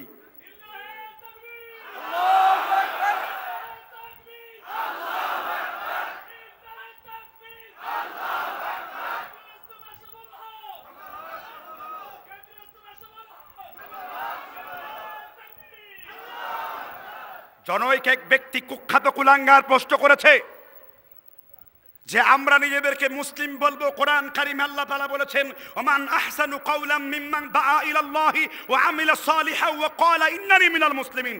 তার চাইতে উত্তম আহ্বানকারী ডাকনেওয়ালা কে হতে পারে? আল্লাহর দিকে মানুষকে ডাকে আর নিজের পরিচয় দেয় মুসলিম। তো কোরআন কইছে মুসলিম বলার জন্য আপনি আহলে হাদিস কইতেছেন কেন? আরে বেকুফ, তোমাদের মতো লোকদেরকে আহলে কোরআন বানিয়ে তাদেরকে মুরতাদ বানিয়েছে। বাংলাদেশের কুখ্যাত আহলে হাদিসের পতাকা তলে থেকেছে, তাদের মসজিদে খুতবা দিয়েছে, আর বর্তমানে খুলনায় সে মুরতাদ বিন আমদাদ হয়ে গেছে। চিনেন এই ব্যাটারে? শায়েখ চিনেন না তারে? মুরাদ বিন আমদাদ, সে মুরতাদ হয়ে গেছে। সে বলে ওহী ছাড়ো, সহি ছাড়ো, ওহী ধরো। সে কোরআনের হাদিসের ভুল ধরতে এসেছে, বলে হাদিস চলবে না, সে মুনকারিনে হাদিস হয়ে গেছে। এই প্রশ্নের কারণে আমি না চিল্লায়া দলিলিক উত্তর দিচ্ছি। আমরা সামগ্রিকভাবে মুসলিমরা, আমরা নিজেদের পরিচয় দেব আমরা মুসলিম। একজন হানাফি মুসলিম, একজন মালিকি মুসলিম, একজন শাফি মুসলিম। ভাই আল্লাহর নাম ওয়ালিল্লাহিল আসমাউল হুসনা আছে না? এখন কেউ যদি বলে রহমান আমার তুমি ক্ষমা করে দাও, আর আমার হুজুর যদি বলে আল্লাহ তুমি আমারে ক্ষমা করে দাও, তাহলে একজন রহমানকে রহমান বলে ডাকলো, আরেকজন আল্লাহকে আল্লাহ বলে ডাকলো। বলেন তো এই দুই ডাকার মধ্যে কোনো রকমের পার্থক্য আছে নাকি? রহমান আল্লাহর একটি গুণবাচক নাম, ঠিক না? ঠিক। আল্লাহর গুণবাচক নাম কি? রহমান। মুসলিমদের একটি সিফাতি নাম হলো আহলে হাদিস। আরে ভাই এখানে যদি একজন উকিল আসে, আপনি কি বলেন এই উকিল ইসলামের বাইরে? আপনি বলেন না ভাই উকিল সাহেব আসছেন। একজন মুহাদ্দিসুন আসছেন, মুহাদ্দিসুন মানে কি? ইঞ্জিনিয়ার। একজন ইঞ্জিনিয়ার আসছে, তারা কি বলেন? একজন ডাক্তাররা কি বলেন? একজন উকিলরা কি বলেন? একজন শিক্ষকরা কি বলেন? এবার একজন হাদিসের পণ্ডিত আসছে, সে সবসময় হাদিস নিয়ে গবেষণা করে, তারা কি বলবেন? কথা বলেন না কেন? আর মুহাদ্দিসদের আহালদেরকে কি বলবেন? আহলে হাদিস। মূর্খরা বুঝো না, তারপরও দলিলের জন্য তোমরা কিস্তা উল্টাও, লেখাপড়া তো জানো না। আমি দলিল দিচ্ছি, মিলিয়ে নাও। হাফেজ শামসুদ্দিন জাহাবি হাদিসের হাফেজদের নিয়ে একটি কিতাব লিখেছেন, তাসকিরাতুল হুফাজ, উসুলে হাদিসের কিতাব। এই কিতাব অস্বীকার করলে তুমি মুসলমান থাকবা না, তোমার বউ অটো তালাক হওয়ার ব্যবস্থা হবে। এই কিতাবে 93 পৃষ্ঠায় ইমাম শাআবি সাহাবীদেরকে বলতেন, লা ইস্তাকবালতু মিন মাস্তাদবারতা ইল্লা মা আজমা আলাইহি আহলে হাদিস। তিনি বলতেন আমাদের কাছে যদি কোনো আহলে হাদিসের কথা আসতো, আমরা অন্য কারো কথাকে মানতাম না। তার মানে তাবেঈগণ সাহাবীদেরকে কি পরিচয় দিয়েছেন? আহলে হাদিস। একই দলিল, দলিল হলো হাদিসটা দেখতে চাও, দলিল হলো বাইহাকি বিখ্যাত গ্রন্থ শুআবুল ঈমান 114 নম্বর পৃষ্ঠাতে লেখা আছে, আবু সাঈদ খুদরি বলতেন, ইদার আশ-শাবাবা ক্বালা মারহাবান। আমি যখন কোনো যুবকদেরকে দেখতাম, হে যুবকেরা তোমরা কিরকম আছো, ফাহিমাকুমুল হাদিস, হাদিসগুলোকে তিনি ভালো করে বুঝিয়ে দিতে বলতেন। ওয়াসি আলাকুম ফিল মাজালিস, তিনি হাদিসের শিক্ষাগুলোকে ভালো করে প্রশস্ত করতে বলেতেন। তারপর বলতেন, ফাইন্নাকুম খুলুফুনা, তোমরা আমার পরবর্তী বংশধর, ও আহলুল হাদিস বা'দানা, তোমরা আমার পরবর্তী আহলে হাদিস, সুতরাং ইমাম বাইহাকি আহলে হাদিস সাব্যস্ত করেছেন, আবু সাইদ খুদরি আহলে হাদিসকে সাব্যস্ত করেছেন। সনদের মধ্যে কিছুটা ইল্লাত আছে, কিন্তু এর ভাবার্থের বিনিময়ে অনেকগুলো কৌল এসেছে। তাহলে আপনি বলেন ইমাম মুসলিমকে মুসলিম বুঝতেন না, ইমাম ইবনুল মুবারক বুঝতেন না, ইমাম তিবি বুঝতেন না, ইমাম শাহাবি বুঝতেন না, ইমাম মুসলিম বুঝতেন না, ইমাম আলবানি বুঝতেন না, ইমাম তাইমিয়া বুঝতেন না, বুঝলা তোমার মতো একজন মৌলবী। ওয়ালা তামুতুন্না ইল্লা ওয়া আনতুম মুসলিমুন। আরে বেখৌফ, এটা তোমার জন্য আসে নাই। সাইয়্যিদনা বিলাল রাদিয়াল্লাহু তাআলা আযান দিতেন, তার শানে আয়াত অবতীর্ণ হয়েছে। আয়াত জানে না আর উচ্চ জানে না, আয়েশা ফতোয়া দিয়েছে। ভাই আহলে হাদিস পরিচয় দেওয়া হারাম। ভাই আহলে হাদিস কোনো দল না, মুহাদ্দিসিনদের একটি কৌল পরিচিতির নাম আহলে হাদিস। এই কথাটা খোদ হানাফিরাও স্বীকার করেছে। তাদের বিখ্যাত কিতাব ওই যে পড়ছেন না আপনারা ফিকহের কিতাব, ওই প্রথমে পড়ায় মুখতাসরুল কুদুরি, এর মুকাদ্দামায় আছে চার মাযহাবের বাইরেও আরেকটা মাযহাব আছে, আরেকটা মানহাজ আছে, যারা মানুষকে কোরআন সহিহ হাদিসের দিকে ডাকে তাদেরকে বলা হয় কি? জোরে বলেন কি বলা হয়? এই পরিভাষাটা আজ থেকে 1100 বছর 12 বছর আগের। এই পরিভাষাটা সাহাবীর যুগের, এই পরিভাষাটা তাবির যুগের। এতগুলো দলিল দেওয়ার পরও যেই মগা বুঝে না, জ্ঞানী যারা বুঝে তারা শুধু ইশারায়, অজ্ঞানীকে বোঝানো যায় না দারোগার লাঠিরও গুতায়। কথা বুঝতে পেরেছেন কিনা? এক ভিক্ষুক, যখন আমি কাফিয়া জামাতে পড়ি, এক ভিক্ষুক ভিক্ষা করছে, জ্ঞানী যারা বুঝে তারা শুধু ইশারায়, অজ্ঞানীকে বোঝানো যায় না দারোগার লাঠির গোতায়। আমি বললাম ভিক্ষুকের কথাটা আমার হৃদয়ের মধ্যে বসে গেছে, ভিক্ষুকের কথাটা অত্যন্ত ভালো লেগেছে, কারণ এই কথাটা অত্যন্ত গুরুত্বপূর্ণ। এই যে এত কিছু দিয়ে বুঝাইলাম, আকেলমন্দ কি ইশারা কি কাফিয়া, জ্ঞানীদের জন্য ইশারাই দরকার, আর মূর্খদেরকে গুতাইলেও তা আপনারা বুঝবেন না। তাই চোখের মধ্যে শয়তানের দূরবীন দেওয়া বন্ধ করেন, চোখের মধ্যে মুহাদ্দিসদের কথা বলেন। একজন মুসলিম তার সামগ্রিক পরিচয় মুসলিম। মুসলিমদের মধ্যে খারেজি আছে, মুরজি আছে, জাহমি আছে, কাসারি আছে, শিয়া আছে, বাহাই আছে, মুতাজালা আছে। আমরা বুঝবো কেন মুসলিম? ওই অনেকগুলো অপদার্থ থেকে, অনেকগুলো ফেরকায় বাতেলা থেকে আমরা যে হাদিসের উপর চলি, হাদিসের উপর আমল করি, এই জন্য আমরা নিজেদেরকে আহলে হাদিস বলি। যদি এটাতে কোনো দোষ থাকে তাহলে আমাদেরকে দলিল দিয়ে দেখাও। কোরআনের আয়াতকে এইভাবে ব্যবহার করলে ভুল পথভ্রষ্ট হওয়ার সম্ভাবনা আছে না নাই? সুতরাং ক্লিয়ার না আনক্লিয়ার ভাই? কথা দালিলিক আলোচনা করেছি, কথা বুঝতে পেরেছেন কিনা? কাজেই আমরা মুসলিম না আহলে হাদিস, আমরা মুসলিম, কিন্তু আমাদের পরিচয়ে পরিচিতি কোরআনেও তো সাহাবীদের পরিচয় আছে। ওই যে আয়াত পড়েছি, সাবিকুনাল আউয়ালুন মিনাল মুহাজির আনসার, একজন সাহাবী মুহাজির, তাহলে তিনি মুসলমান বলেন না কেন নিজেরে? একজন বলছেন আনসার, তাহলে তিনি মুসলমান বললেন না কেন? আবার এরকম আছে মুহসিনা, মুহসিন। আবার কেউ আছে যুদ্ধ করে, তাদেরকে কি বলা হয়? বুঝলেন, যোদ্ধারা কি বলা হয়? মুজাহিদ। তাহলে তারা মুজাহিদ কইলে কেন মুসলিমের পরিবর্তে? ও মুত্তাকি, তাকওয়া অর্জন করে, মুত্তাকি বলা হয়। এর বলেন না কেন এই কথাগুলো? উসমান রাদিয়াল্লাহু তাআলা আনহু, তাকে কেন লজ্জার সম্রাট বলা হতো? ওমরকে কেন ফারুক উপাধি দেওয়া হতো? সাইয়েদনা আবু বকরকে কেন সিদ্দিক উপাধি দেওয়া হয়? আলীকে কেন জ্ঞানী উপাধি দেওয়া হয়? বা এগুলো কেন দেওয়া হয়? এগুলো তার গুণ, এগুলো তার কি গুণ, সিফাত। এটাও বুঝলেন না আপনারা? আল্লাহ ডাকেন আর রহমান ডাকেন, আলাদা রবকে ডাকেন? একই আল্লাহর 99 নাম, যেটা ডাকলে ভালো লাগে আপনি ডাকেন, কোনো সমস্যা আছে? এই জন্য আহলে হাদিসকে, কোরআন হাদিসের কোনো দোস্তটি আমি দেখতে পাই না। কিন্তু যাদের চোখে আহলে হাদিস নিয়ে অ্যালার্জি আছে, একমাত্র বিদাতিরাই আহলে হাদিসকে গালিগালাজ দেয়। এই দাবি করেছেন আব্দুল কাদের জিলানী, তার বিখ্যাত কিতাব কিতাবুল গুনিয়া, যেটা আপনারা জেনে থাকেন গুনিয়াতুত তালিবিনের মধ্যে। আব্দুল কাদের জিলানী বলেছেন 10টা বড় দল থেকে একটা দল হবে। অবশ্য আব্দুল কাদের জিলানী একটা মত দিয়েছেন, ওই মত কিন্তু আমি নেই। তিনি বলেছেন 73টা ফেরকা, আমার 10টা বড় দল থেকেই 73টা ফেরকা হবে, মুক্তিপ্রাপ্ত মাত্র একটা ফেরকা হবে। এবার তার ছাত্ররা বলল, তারা কারা? মাআনা আলাই ওয়া আসহাবি, যারা আল্লাহর রাসূল এবং তার সাহাবীদের আমলের উপর ছিল। এবার আব্দুল কাদের জিলানী এই বৈশিষ্ট্যগুলো বলেন যে তারা হলো আহলে হাদিস, কারণ সমগ্র বিদাতিরা তাকে গালিগালাজ দেবে, তার বিরুদ্ধাচরণ করবে। এবং তিনি আরেকটি মারাত্মক কথা বলেছেন, ভাই এটা আমার কথা না, গুনিয়াতুত তালিবিন 2য় খণ্ড 55 পৃষ্ঠা, আন্দার কিল্লা চট্টগ্রামের বাংলা অনুবাদ 1978 সালের, এটা 233 নম্বর পৃষ্ঠায় আছে। ভাই সাহেব আমাকে দোষ দিয়েন না, আব্দুল কাদের জিলানী তিনি লিখেছেন এই 73টা যে ফেরকা হবে, এর মধ্যে মুরজিয়াদের মধ্যে 10ম নম্বর দল হবে মুরজিয়াদের 12টা দল হবে। এই 12টা দলের একটি দল হলো ইমামে আবু হানিফা, তিনি জাহান্নামীদের এক কাতার। আর তারে কি বানাইছে আমাদের দেশে? শায়েখ কি বানাইছে আমারে? জিলানি জিলানি তোমারি নামেতে আগুন হয় যে পানি, আছে না নাই? আবার তার 12 হাত লম্বা নাম দিয়েছে আব্দুল কাদের জিলানি, হাজরত রওয়া, মুশকিলে কোশা, ফানা মিল্লা, বাকা বিল্লাহ, মুজাদ্দিদ জামান, কুতুবে দাওরান, শাহ সুফি, মাহবুবে খোদা, পীরে খোদায় হক্কানি, গায়ে আমার চুলকানি, পীরে খোদা কুতকুতানি। 14 হাত লম্বা নাম দিয়েছে। আর উনি আবার আমাদের কথা কয়, সুবহানাল্লাহ কর, ডাকে ওরা, ওর নামে জিকির করে, তেল পানি চালায়, মাজার তৈরি করে, আর কিতাবে লেখে কাদের কথা? কাদের কথা? আমাদের কথা। ডাকে ওরা, দাবি করে ওদের। আর আব্দুল কাদের জিলানি বলে মুক্তিপদ্ম দল আহলে হাদিস ছাড়া আর কাউরে আমি চোখে দেখি না। দেখেন, পীর বানাইলে ওরা, মাজার বানাইলে ওরা, খানকা বানাইলে ওরা, 12-14 হাত লকব দিল ওরা, কিন্তু আর আব্দুল কাদের জিলানি মানে আমাদের নীতি। একটু জোরে বলবেন না সুবহানাল্লাহ? কাজে এই যে কথাগুলো আপনাদের সামনে বলছি, উদ্দেশ্য কি জানেন? উদ্দেশ্য একটি, আপনারা তাবলীগে ইসলামের এই কাজগুলোকে আহলে হাদিসের ভালো করে আঞ্জাম দেন। এখনো পর্যন্ত ওদের মতো আপনারা কাজ করতে পারে নাই। ওরা মাস্তুরাতের জামাত বের হয়ে আপনার মেয়েকে ডিলাকুলুক পরায়া বিভিন্ন বিদাতি কর্মকাণ্ড করে মসজিদ হারাম দিচ্ছে। ওরা আপনাদের লোকদেরকে ধরে ধরে পীরের তরিকায় বানা ফেলেছে। আমি এই পাশেই 30 সালে মাহফিল করেছি, আহলে হাদিসের ঘরের লোকেরা দেওয়ানবাগির পীর হয়ে গেছে। এটার কারণ কি জানেন? বক্তারা মঞ্চে ওয়াজ এনেছে আহলে হাদিস বক্তারা, আর মসজিদগুলো দখল করেছে বিদআতীরা।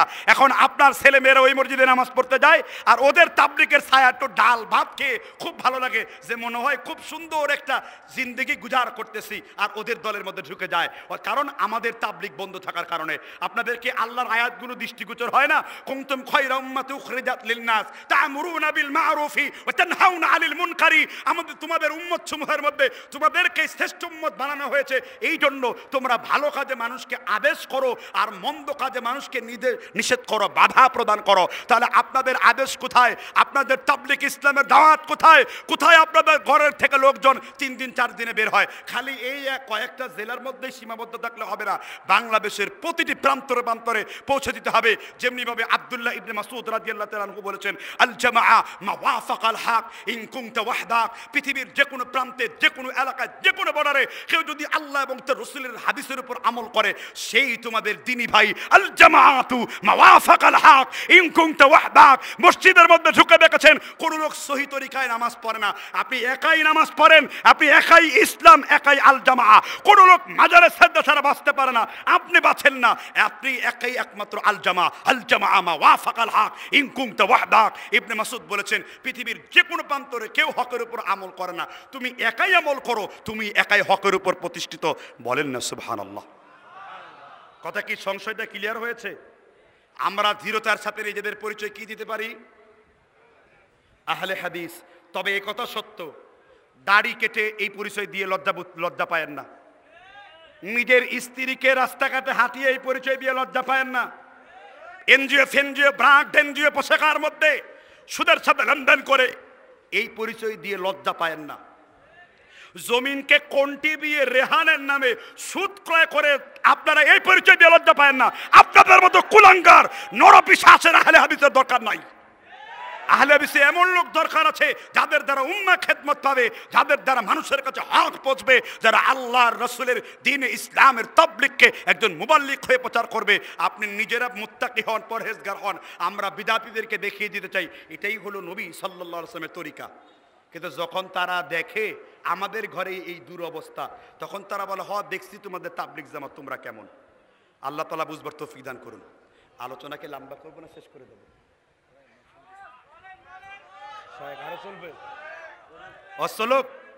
হুজুর ওয়াজ করতে করতে মরে যান, আপনার জানাজা হয়ে যাক, কিন্তু আমরা কোনোদিন সংশোধনের পথে অবলম্বন করব না। এই নীতি যত না হয় আপনাদের, এই নীতি যেন আপনারা না অবলম্বন করেন। কথা বুঝতে পেরেছেন কিনা? এবার আসেন, সালাফি মানহাজ হতে গেলে আরেকটা জিনিস খেয়াল রাখতে হবে। আমাদের অনেকেই বিদাতীদের সাথে সম্পর্ক আছে, বিদাতীদের কাছ থেকে দ্বীনের দাওয়াত নেওয়া যাবে না। এই কথাটা মারাত্মক মনে রাখবেন। বিদাতীদেরকে সালাফিদের ছাউনির তলে জায়গা দেওয়া যাবে না। এক লোকের আকীদা মানহাজ ক্লিয়ার না, মিলাদ পড়ে, আবার দাঁড়ায়া পড়লে দাঁড়ায়া পড়ে, আবার বসে পড়লে বসে পড়ে, আবার যেই জায়গায় মোনাজাত হয় 2 হাত উঁচু করে তুলে, আবার যেই জায়গায় মোনাজাত হয় না ওই জায়গায় করে না, যেই জায়গায় পীরের মুরিদ আছে ওই জায়গায় পীরের জিকির পর্যন্ত করে। এরকম মুশাক্কিল খিচুড়ি মুদাদ্দা বাইনা বাইনা দালিক এদের সাথে কখনো উঠা বসা করবেন না। ইমাম হাম্বাল রাহিমাহুল্লাহ তার বিখ্যাত কিতাবুল জুহুদের মধ্যে আলোচনা করেছেন 3 পৃষ্ঠার মধ্যে যে বিদাতীদের মজলিসে বসলে তোমাদের অন্তরে কালো দাগ পড়ে যায়। আমরা প্রত্যেকদিন খুতবায় পড়ি ইন্না খায়রাল হাদিসি কিতাবুল্লাহ ওয়া খায়রাল হাদি হাদি মুহাম্মাদিন সাল্লাল্লাহু আলাইহি ওয়াসাল্লাম ওয়া শাররাল উমুরি মুহদাসাতুহা ওয়া কুল্লু মুহদাসাতিন বিদআ ওয়া কুল্লু বিদআতিন দালালা ওয়া কুল্লু দালালাতিন। আমরা পড়ি, পড়াই, জেগে ঘুমাই। কথা কি বুঝতে পেরেছেন কিনা? না, বিদাতীদের সাথে উঠা বসা করা যাবে না।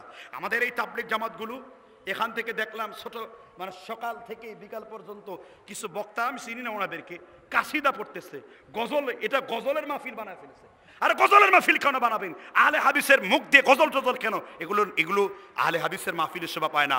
এখানে বিষয় নির্ধারণ করে দেবেন, প্রত্যেক ব্যক্তি ওই বিষয়ের উপর আলোচনা করবে। একজন তাহারাতের আলোচনা করবে, যেমন শেখ আব্দুল নূর মাদানী ইমানের উপর আলোচনা করেছেন।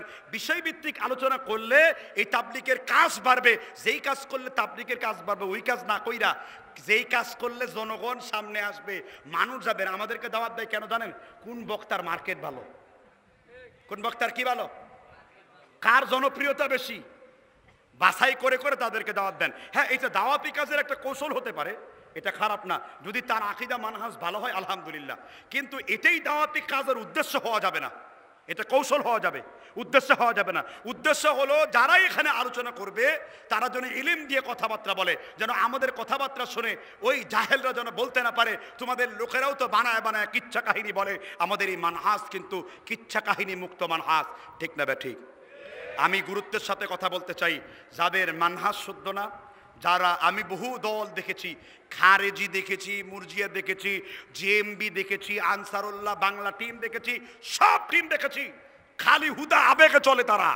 আর আমি আহলে হাদিসকেও দেখেছি, এখানে সুধীরতার সাথে হাদিসের আমল করা যায়, এখানে সুধীরতার সাথে মানুষকে আল্লাহর দিকে ডাকা যায়। আহলে হাদিসরা তো রাষ্ট্রনীতিতে বিশ্বাস করে না, এই মিথ্যা কথা বলছে কে তোমারে? আমরা বিশ্বাস করি দাওয়াতি কাজের মাধ্যমে, লেখনির মাধ্যমে।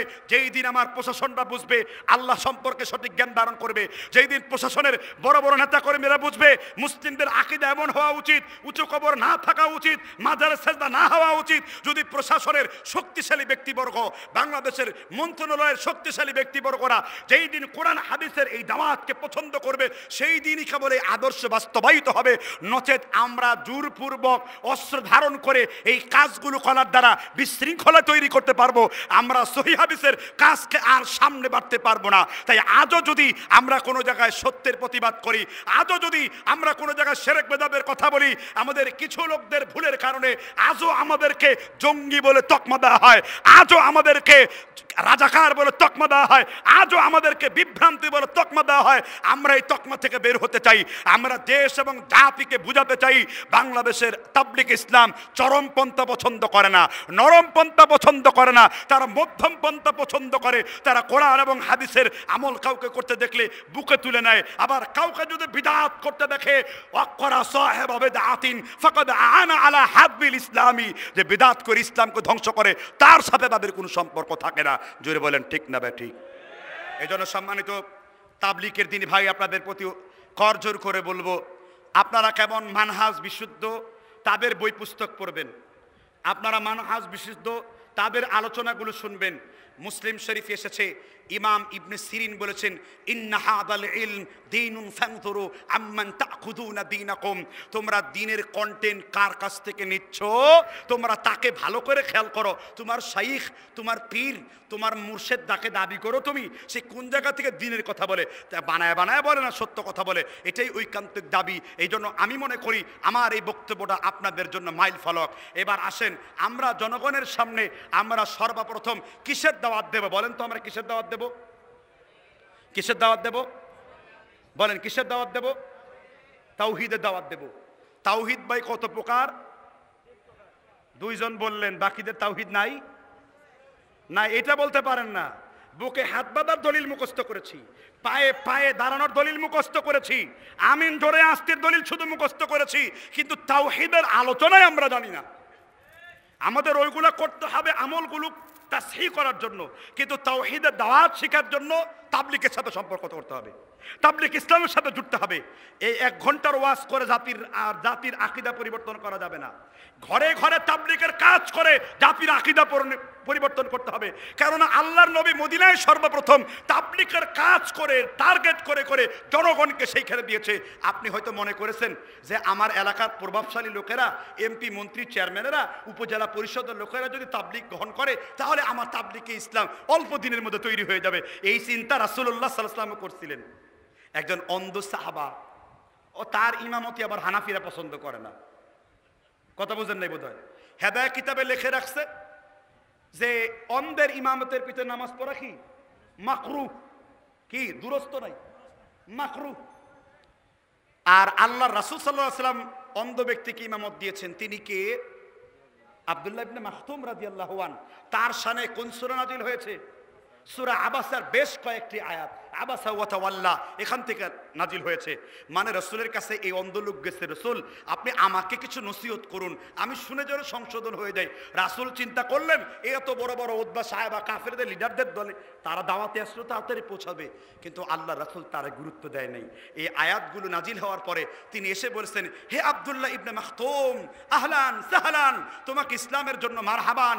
যে আল্লাহ তাআলা তোমার শানে, তোমার মর্যাদায় সূরা আবাসার বেশ কয়েকটি আয়াত নাজিল করেছে, কেন আমি তোমার দিকে মনোযোগ দিলাম না? এই জন্য ভাই সাহেব, দাওয়াত আপনি সবাইকে করবেন, গরিবকে করবেন, ধনীকে করবেন, দেখবেন অল্প সংখ্যক মজদুর মেহনতদারি লোকই আপনার তাবলীগের পাশে আসবে। এখানে চৌধুরী ধনী লোকেরা, মানে কেউ সচিবালয়ের লোকেরা, ডিসিরা, এসপিরা খুব কমই এসেছে প্রত্যন্ত অঞ্চলের গরিব মানুষেরা। এতে আমরা শঙ্কিত নই, কেননা আল্লাহ আমাদের শিখিয়েছেন কলিলাম মা তুমিনুন, সত্যিকারের দলের লোকেরা অল্প সংখ্যক ইমানদার হবে। কলিলাম মা তাশকুরুন, অল্প সংখ্যক লোক আল্লাহ শুকরিয়া আদায় করবে। কলিলাম মা তাযাক্কারুন, অল্প সংখ্যক লোক তোমার ওয়াজ নসিহতগুলো শুনবে। ওয়া ইন তুতি আকতার মান ফিল আরদ ইউদিল্লুকা আন সাবিলিল্লাহ, সূরা আনআমের 116 নম্বর আয়াত। হে রাসূল, বেশিরভাগ লোকেরা যদি তোমাকে আল্লাহর পথে তুমি যদি মনে করো বেশিরভাগ লোকের অনুসরণ করবে, বেশিরভাগ লোকেরা তোমাকে আল্লাহর পথ থেকে বের করে দেবে। এই জন্য দেখবেন বাংলাদেশের সব মসজিদগুলোতে, এখন ঢাকায় আমাদের দলের লোকের সংখ্যা অল্প, কিন্তু প্রত্যেকটা মসজিদ এখন হানাফিরাও বলতেছে যে আমাদের বক্তারা এত জাল তাবলীগের ওয়াজ করার জন্য এখন লোকেরা দলে দলে আহলে হাদিস হয়ে যাচ্ছে। কারণ আহলে হাদিসের বক্তারা তো কোরআন হাদিস ছাড়া কিছুই বলে না, তাই পাবলিক মনে করে। এই জন্য এখন ওই সিরাতে হালবালের কথা বললেও ওই মন্ত্র জুতা মারে যে হুজুর সিরাতে হালবালের কথা পরে কোন, আপনি কোরআন হাদিসে কি আছে তাই কোন, মিয়া কিসের সিরাতে হালবাল বলতেছেন আপনারা? কথা বলা হয় বুঝেন না আপনারা? এটা কারণ কি? মানুষের মনে গেথে গেছে। এখন হানাফিরাও দলিল দেয়, মুসান্নাফে আবি সাহেবার দলিল দেয়, তাহাবি শরীফের দলিল দেয়, মুয়াত্তা মুহাম্মদের দলিল দেয়। তারা তাদের কিতাব থেকে দলিল পেশ করে, মুয়াত্তা মুহাম্মদ থেকে, মুসনাদে আবু হানিফা থেকে তারা দলিল দেয়, মুসান্নাফে আবি বকর ইবনে সাইবা থেকে দলিল দেয়। তারাও দলিল দিতে শিখছে। আলহামদুলিল্লাহ, আমাদের তাবলীগের প্রচার তাদের কান পর্যন্ত পৌঁছে গেছে, কিন্তু আসলে আমরা এখন নিজেদের মধ্যে নিজেদের সংশোধন করতে পারি না। তাই আমি আলোচনা শেষ করে দেব, শেষের দিকে চলে আসব। আপনার প্রতি আপনার শেষ নিবেদন, আমাদের উস্তাদ মুফতি মনিরউদ্দিন, আমি তাকে অনেক ছোট থেকে চিনি, কথা বুঝতে পেরেছেন কিনা? তাদের হাতের সামনে বড় হয়েছি। এখন যে আমি কথা বলছি তাদের হাতের সামনেই, ওনাদের সামনে তখন কথা বলতে আমরা ভয় পেতাম। তো তার দ্বারা যে খেদমত আল্লাহ নিচ্ছেন, আমরা কোনো কারো তাবলীগকে খারাপ বলবো না। আমরা সকল সালাফি মানহাজের তাবলীগকে সমভাবে মূল্যায়ন করব। আর এখানে আমরা চেতনা করব, দোয়া করব আগামী বছর যেন এই আমধারায় পাড়া ইজতেমায় আরো বেশি লোক হয়, আরো বেশি লোক জামায়াত করব। আমাদের লোকদের সাথে যোগাযোগ হবে, আমাদের মাসওয়ারা যারা আছে তাদের সাথে পরামর্শ করে আপনাদের এলাকায় দল বেঁধে বেঁধে মাযহাবীদের কাছে, মাদারিদের কাছে, বাতিল আকীদার লোকদের কাছে তিনি হকের আওয়াজ পৌঁছে দেন। না হলে কিয়ামতের দিন আপনি আল্লাহর দরবারে জিজ্ঞাসিত হবেন, ওমান আরাদা আন যিকরি ফাইন্না লাহু মাঈশাতান দনকা ওয়া নাহশুরুহু ইয়াওমাল কিয়ামাতি আমা। কিয়ামতের দিন আপনাকে অন্ধ করে উঠাবে, কারণ আপনার কাছে হক পৌঁছাবার পরও হকের দাওয়াত আপনি মানুষের কাছে দেন নাই। কত লোক এখন বেয়াকিদা নিয়ে মরে যাচ্ছে, কত লোক মাজারের আকীদা নিয়ে মরে যাচ্ছে, কত লোক তাবিজ পরা শিরক নিয়ে মরে যাচ্ছে, কত লোক ভুল রাস্তায় পীরের বায়াত নিয়ে পীরের মাজারের সেজদা করে দুনিয়া থেকে বিদায় নিচ্ছে। আপনার মনে কি একটাবার প্রশ্ন জাগে না যে এই লোকগুলোর প্রতি আমি যদি দাওয়াতি কাজ না করি তাহলে আপনি জান্নাতে যাবেন না জাহান্নামে যাবেন? জান্নাতে যাওয়ার আর কোনো সিস্টেম নেই আপনার। কথা বুঝতে পেরেছেন কিনা? তাই আসুন আমরা মনোযোগ দিয়ে আমরা দল মত নির্বিশেষে আমাদের এই যে আজকের যে অনুষ্ঠান যার মাধ্যমে আমরা করছি, শেখ মুফতি মনিরুদ্দিনের নেতৃত্বে বাংলাদেশ আহলে হাদিস তাবলিগ ইসলাম, তাদের কার্যক্রম যেন আরও সুন্দর সুদৃঢ় হয়, আমরা যেন সে রাস্তায় মানুষকে আহ্বান করতে পারি। ভাই আপনি যেই দল করেন আমার কোনো আপত্তি নেই। আপনি মুসলিউদ্দিন স্যাররে পছন্দ করেন, আলহামদুলিল্লাহ করেন। আপনি গালিব স্যাররে পছন্দ করেন, আলহামদুলিল্লাহ করেন। আপনি জমিয়তে আহলে হাদিস পছন্দ করেন, আলহামদুলিল্লাহ করেন, কারণ তারা আমাদের আহলে হাদিস। আপনি যে দল করেন, কিন্তু এই তাবলিগে ইসলাম এটা কোনো দলের কাজ না, এটা একজন মুসলমান হিসেবে ইসলামের একজন দায়ী হিসেবে আপনার দায়িত্ব এবং কর্তব্য। এজন্য এই নিজের দায়িত্ব হিসেবে সেই কাজ করবেন, কোনো দলের কাজ দায়িত্ব হিসেবে করবেন না। কারণ এই তাবলিগ ইসলাম আপনাকে দলের দাওয়াত দেয় না, তাবলিগে ইসলাম আপনাকে আল্লাহর রাসূলের তাবলিগে দাওয়াত দেয়। কথা কি বুঝতে পেরেছেন কিনা? আমরা হাদিস দিয়ে হুজুর মাপি না, নাকি না হুজুর দিয়ে হাদিস মাপি? আমরা হাদিস দিয়ে হুজুর মাপি, হুজুর দিয়ে হাদিস মাপি না। কথা বুঝতে পেরেছেন কিনা? এটা আমাদের নীতি হওয়া উচিত। এই কথা যিনি বলতেন তার মসজিদে আমি এখন খুতবা দেই, সেই ব্যক্তিকে আব্দুর রহিম সালাফি। আচ্ছা শেখ প্রশ্ন উত্তর দিব, দুই একটি প্রশ্ন আসছে। প্রশ্ন করেছেন নামাজে হাত বাঁধার সঠিক পদ্ধতি কোনটি? দেখেন, হানাফি মাযহাবের সাথে আহলে হাদিসের মোট 27টি বিষয়ে ইখতিলাফ আছে। কয়টি বিষয়ে? এই বিষয়ের বুদুৎপত্তির জ্ঞান অর্জন করা প্রয়োজন। নাভির নিচে হাত বাঁধার আপনাদের দলিল 4টি। আমি তাহতাস সুররার দলিল আগে দিচ্ছি। কিসের নিচে হাত বাঁধার? প্রথম দলিল মুসান্নাফে আবি সাহেবা।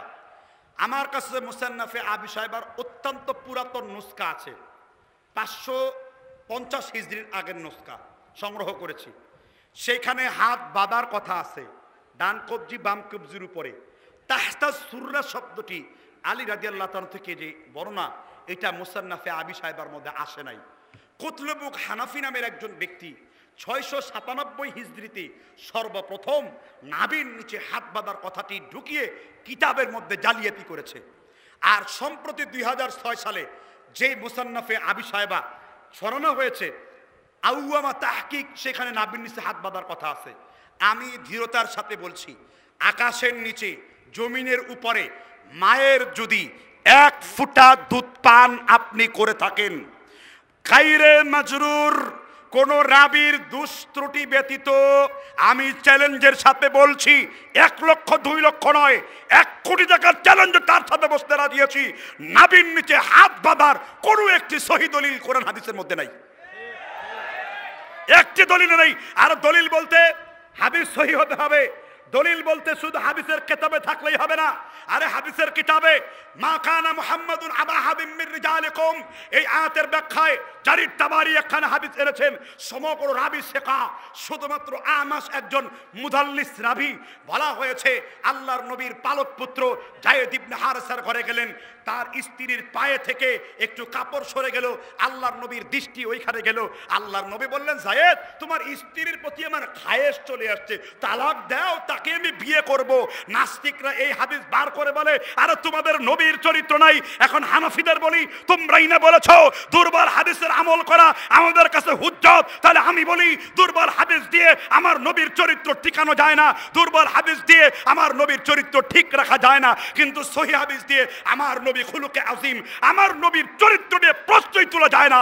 এই জন্য আমরা সহিহ হাদিস মানি। আর ইবনে হিব্বান বলেছেন, নিঃসন্দেহে লা ইউমালু বিহি মুতলাকান, দুর্বল হাদিসের উপর কখনো আমল করা যায় না। ওয়া আন্নাল ওয়ুজুদ কাদাম, দুর্বল হাদিসের অস্তিত্ব থাকা না থাকা সমান কথা। এই জন্য আমি চ্যালেঞ্জের সাথে বলছি, হানাফি মুফতিদেরকে বলছি, আমার এই আওয়াজ যদি ইন্টারনেটের মাধ্যমে, আমার এই বক্তব্য যদি ইউটিউবের মাধ্যমে আবরার, ফজ্জার, লুৎফর ফরায়েজি, তাহমিদুল মাওলা গং তোমাদের কান পর্যন্ত পৌঁছে ডিবেটের আয়োজন করো, আমি চ্যালেঞ্জের সাথে বলছি, নাভির নিচে হাত বাঁধার একটি দলিল তোমাদের কাছে মজুদ নাই। ইনশাআল্লাহ যদি থাকে আহলে হাদিস পরিত্যাগ করব।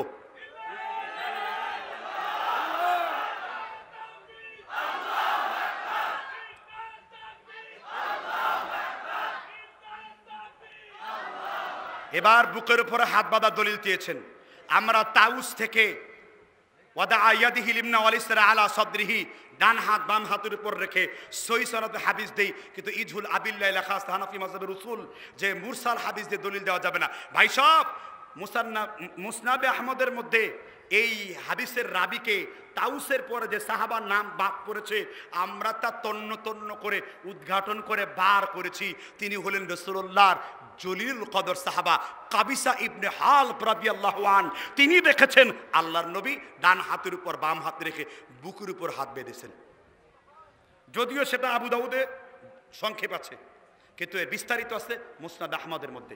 আরেকটি দলিল মুসান্নাফে সহিহ ইবনে খুজাইমার 510 নম্বর হাদিস, যে দলিলটি দেই কয় এখানে মুআম্মাল ইবনে ইসমাইল আছে।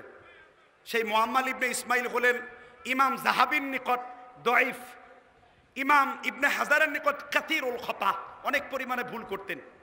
তাহলে আলবানী সহিহ কইলু কেমনে? আরে ভাই, তুমি তো মুতাআখির থেকে দলিল নিয়েছো, আর মুতাকাদ্দিম ইমাম বুখারী তাকে বিশ্বস্ত বলেছেন, ইমাম ইয়াহইয়া ইবনে মুঈন তাকে বিশ্বস্ত বলেছেন, ইমাম জুরআ তাকে মুতকিন বলেছেন। আমাদের কাছে 70টি তাদিল আছে, তোমাদের 3টি জারার পরিবর্তে। আপনারা হয়তো জারা তাদিলের কথাগুলো বুঝছেন না। আফসোস লাগে আমাদের এই মাঠে ময়দানে যেই বক্তারা বক্তব্য দেয় আহলে হাদিসের নাম দিয়া, খালি হাদিস সম্ভার মুখস্থ করে, খালি উপদেশ মুখস্থ করে, কিন্তু যদি তারা উসুলে হাদিসের বই আল কাশিফকে লেখছে কইতে পারে না, লিসানুল মিজান কে লেখছে কইতে পারে না, মিজানুল ইতিদাল কে লেখছে বলতে পারে না, তাসকিরাতুল হুফাজ, তারপরে তাহজিবুল কামাল আল্লামা মিজদি কিভাবে লেখছেন বলতে পারে না। উসুলে হাদিসের বই লেখাপড়া করে না, আর আহলে হাদিসের নাম দিয়ে বক্তব্য করে বেড়ায়। ভাই, এদের থেকে আমাদের আহলে হাদিস বের করতে হবে। আমাদের কিছু তরুণ এমন আলেম দরকার যাদের প্রতিটা বিষয়ের একেবারে আহলুল ইলমদের মতো ধারণা আছে। নাকি বলেন? নাকি বলেন? আল্লাহ তাআলা বুঝবার তৌফিক দান করুন। আমি বক্তব্যটা লম্বা করলাম না। আর যদি বলেন যে বুকের উপর হাত বাঁধার কোনো হাদিস নাই, তাহলে আপনারা মা চাচি গোষ্ঠী শুদ্ধ শেষ। আপনার মা চাচি গোষ্ঠী শুদ্ধ শেষ। আপনার মা চাচি কোথায় বাঁধে? কথা কন না কেন? হানাফি মাযহাবের মা বোনরা, আমার মা তো হানাফি ছিল, আমার তো হানাফি বংশ জন্ম, সবাই কোথায় হাত বাঁধে? তা তোমরা যে বলো বুকে হাদিস নাই, তো তোমার মা পাই কোত্থেকে? তুমি যে মায়ের ঘরে জন্মগ্রহণ করেছো, সেই মায়ের বুকে হাত বাঁধে, আর তুমি মার উপর পুদ্দারি করো নাকি? তোমাকে নিয়ে তো সন্দেহ জাগে। তোমার মা তুই দলিল পাইলো কোথায় যদি নাই থাকে হাদিস? তখন বলে আছে, আছে, দুইটাই আছে, দুইটাই আছে। এ বি তাহা হয়, ও বি তাহা হয়, এটাও ঠিক ওটাও ঠিক না, এই কথা ঠিক না। ঠিক এক হ্যাঁ, ঠিক দুসরি নেই হ্যাঁ। ঠিক তো এক, ঠিক দুসরি হতে পারে না, ঠিক এক। হ্যাঁ, এই একটি বুঝাইতে যে তারে কটাক্ষ করি না, বলি ভাই এটা আমার ইস্তিহাদ, এটা তোমার ইস্তিহাদ, তোমার থেকে আমার আমলটা শ্রেষ্ঠ। এরপরও যদি কেউ নাবির নিচে হাত বাঁধে তার সালাত বাতিল হবে, এটা বাড়াবাড়ি, এটাই গুলু লা তাগুলু ফিদ্দিন, এটা বাড়াবাড়ি করা যাবে না। বলবো তোমার দলিল থেকে আমার দলিল ভালো, এই জন্য এটার উপরে আমি আমল করি। এখন কেউ যদি হাত নাও বাঁধে তার সালাত তো আদায় হবে, সুন্নাহর খেলাফ হবে। ঠিক না? ঠিক।